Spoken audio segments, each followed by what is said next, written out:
My name's Andrew. I quit my corporate job to build a business in a foreign country, and this is me unloading 15,000 chickens. Chicks were coming at 9:30. It is not even 8 o'clock yet, and apparently they're pretty much here. Just when I spoke about how things were more under control this time. It's important to just do the small things right so you don't compound mistakes. Still a long way to go. It's tough work. This was a good stress test for the team. One day we'll be there. Not yet, but one day.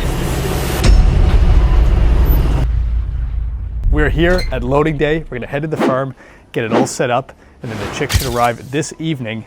We'll unload them and we'll start a fresh new cycle, hopefully prepared for better performance. Let's get to it.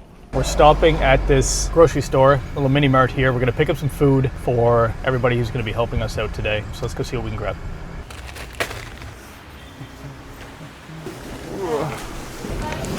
Okay, we got noodles, water. That's what we got for now. Maybe we'll go to 7-Eleven later, midday.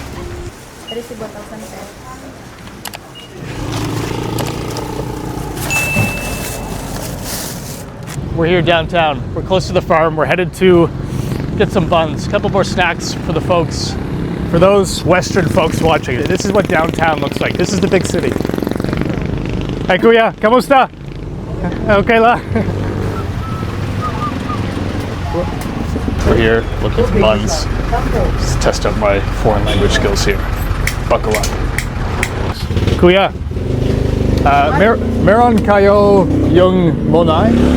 Monai. Monai. Monai. Ubos na ang monai. Wala? Wala. Kuya, wala monai. Wala monai. Wala monai. Okay, ingat kuya. Practice Tagalog ha. Kanti lang. Still on the hunt for monai. Pretty monai.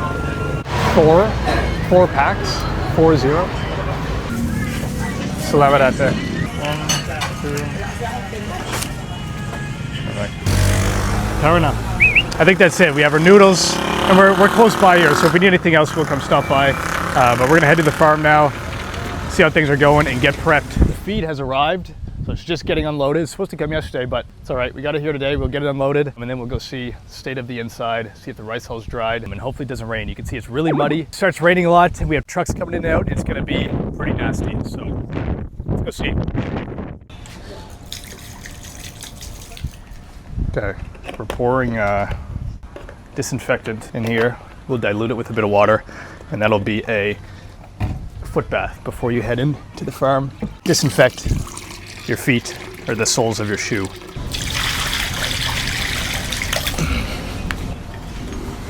Okay, we're in the farm now.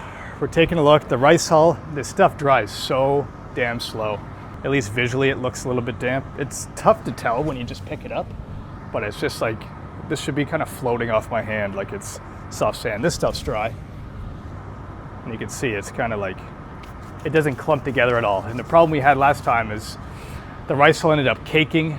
You can see here, since it's already a little damp, when you step on it, it already pads down. Whereas dry stuff, like this is the really, really dry stuff. If you step on it, it doesn't cake at all. And this batch especially too, it was really, really dirty. Like look at this. They burn it to just like a pit essentially, but you can see, this is just today, I picked up a bunch yesterday. Like these are like tiles. And you don't want chicks walking around trying to eat it, cutting their feet on it or something. So there's little plastic things in it as well, which isn't ideal, but you know, that's generally every batch you get. But like sharp things that can injure the chicks, try to get out of there. So right now we're testing out each brooding lamp, or just putting them on so you can see it's glowing under there, which is good. And then we're gonna leave those on for a bit, just to maybe help it dry, lower the humidity a little bit in here. And then we'll do another preheat before the chicks arrive.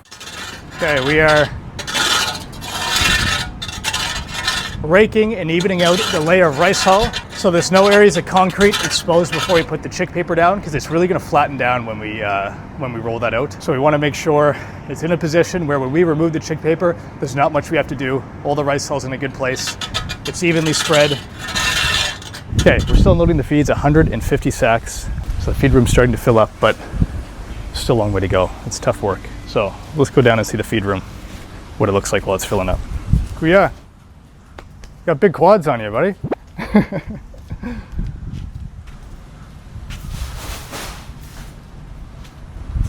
There you go. Got the best in the business here. He could carry 4 of those bags over, I think.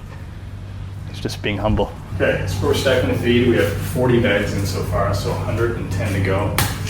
Needs a one-man show out there. Pretty small feed room, so 150 will essentially be the capacity that this will be able to handle. We'll stack up here a couple rows and then also over there, and it'll be a tight squeeze to walk around, but get it done.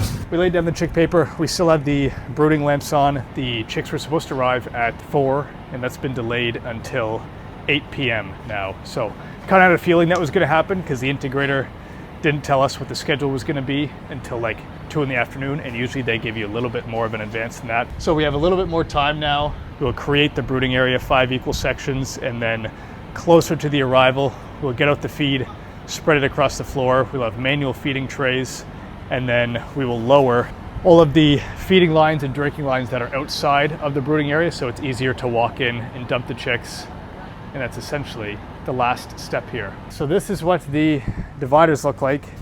These fences essentially is essentially just like a mesh and then this metal divider here. So it's really important, what you've seen last time when we unloaded the chicks in the first week especially, if it's not tied down well here, then chicks can sneak out and get outside of the brooding area where they can't access any food. And if you don't regularly check on them, they can be left without food for a while, and that could be the start of bad uniformity and creating issues down the road. So it's really important you check on them often and make sure your fencing is secure. Okay, so we're dropping it down, lining it.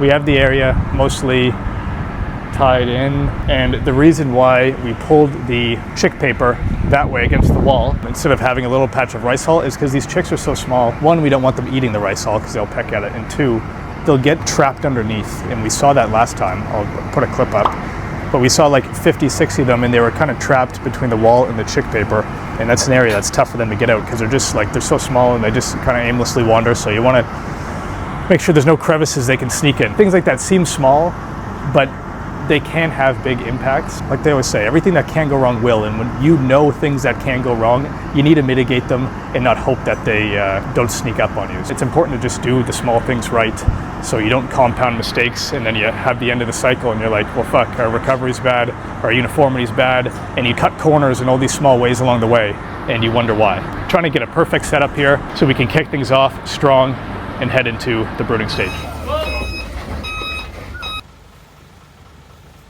Okay, they just turned the truck around so they can get the bags of feed from the other side of it. So we're about halfway done, probably about an hour or two left. Final bag of feed. Time check, about 2 o'clock. Get the last one here. All that's left is we need to lay the chick paper out and get the brooding area ready. Unlike last time, not a bunch of stuff breaking, more of a controlled process today. Feed's done. We're going to give it a count to make sure it's what it says on the sheet. We should have 30 bags of starter, 120 bags of chick booster. Here we go, 4 times 3 is 12, 10 rows, 120.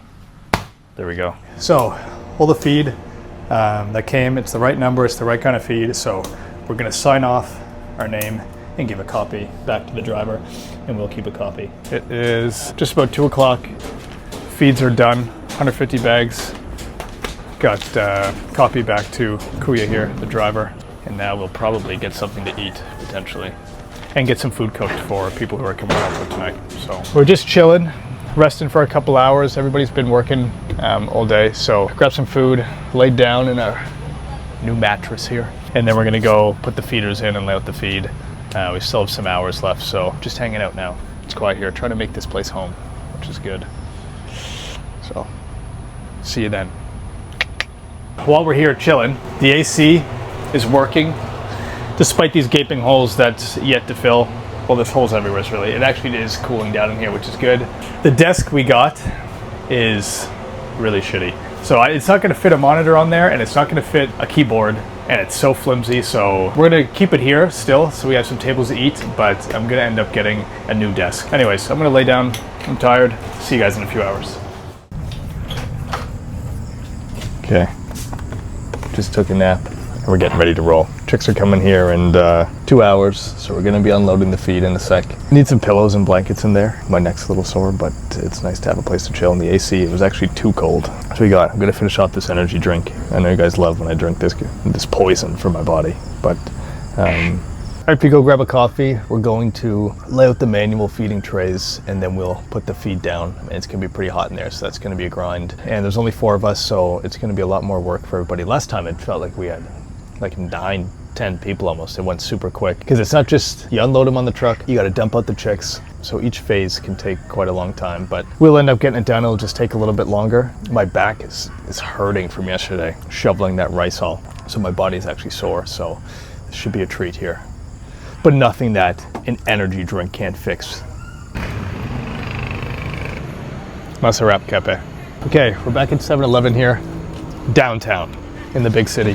Just got to message the integrator. We're going to be actually another hour and a half late, so not till 9:30. We're just about to unload the feed. 6:45 right now. We're going to start getting the feed ready at 7, but now we have about another hour to spare. Things have gone pretty smooth today. Last time it was chaos. I had no idea what the hell I was doing. It's the first time I've done it, so learned a lot that round, and then this time a little bit more in control. Obviously, we're still making mistakes, and we will continue to do so, but let's go prepare for the chicks to arrive. Chicks were coming at 9:30.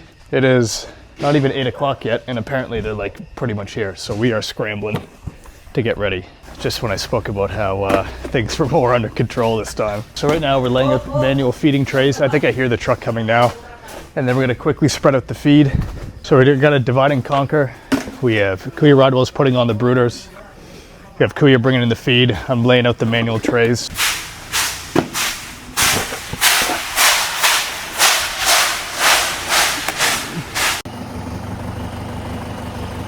Just arrived. I can hear the truck outside.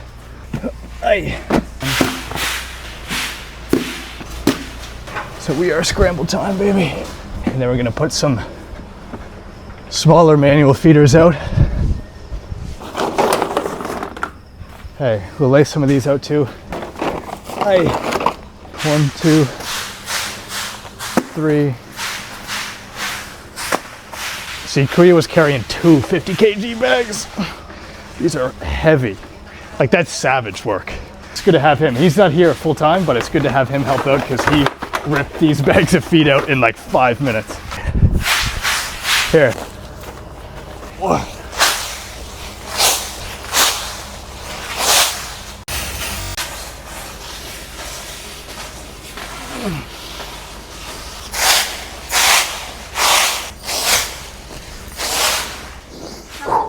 So this was a good stress test for the team to see how we could handle it.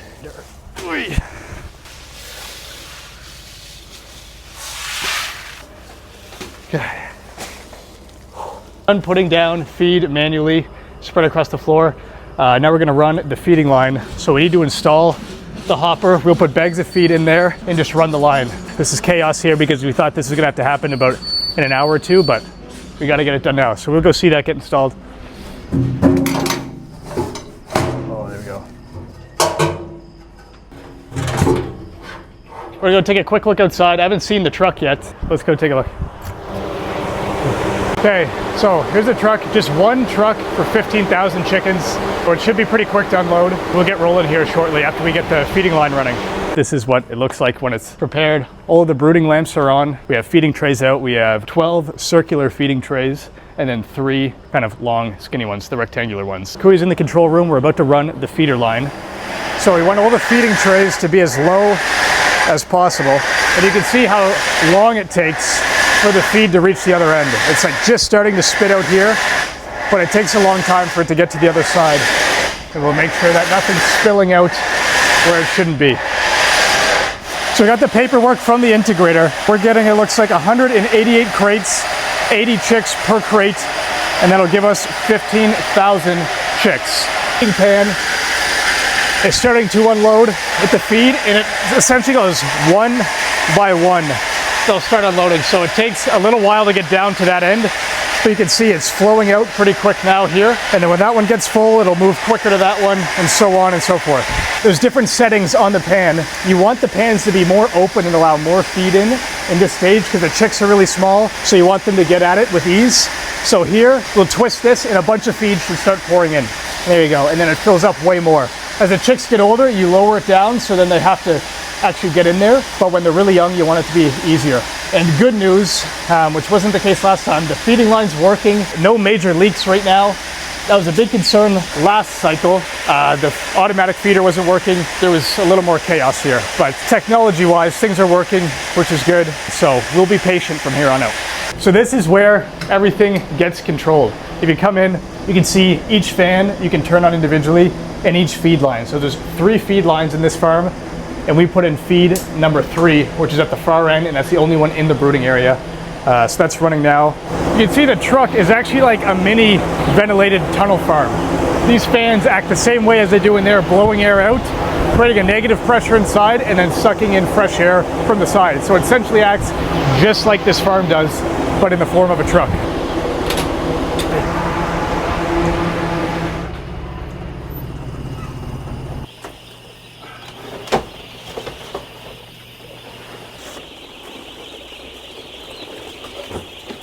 Small, day-old chicks, about 35, 40 grams.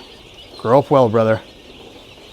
30 days, this should be a big bird ready to be served at your favorite fast food restaurant. When they arrive, we don't count all of them individually, but we'll do a little spot check of different crates.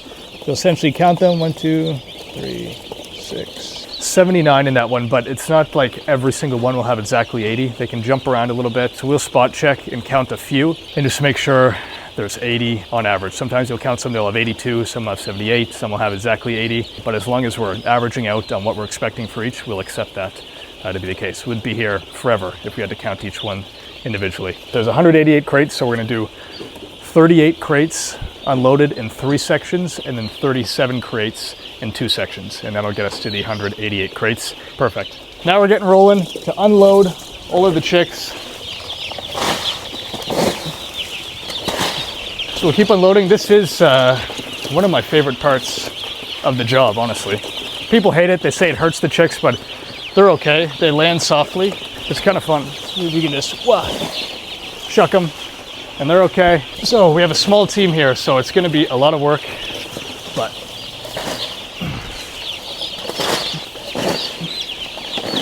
geez, after a few, your back gets burning here, and it's a pretty good workout. Drop them down. After I unload this section, we'll walk through and see if there's any DOA or any injured ones.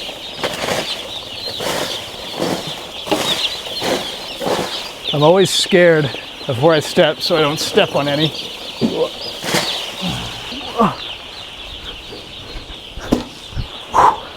Doing acrobatics here.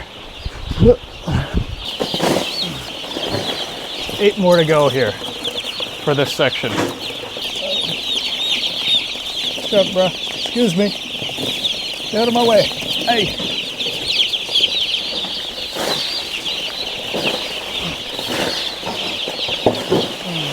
Already noticing we had a different group of chicks, I call it, last time. They were younger, more fresh chicks, if you will. There really wasn't many DOA or rejected ones, but I'm already seeing a difference in the quality of them as they arrive. We'll see. We'll see what that means long term.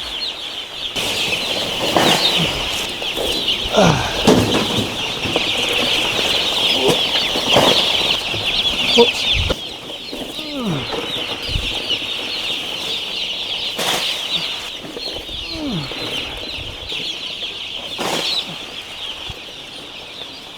You're right, bud.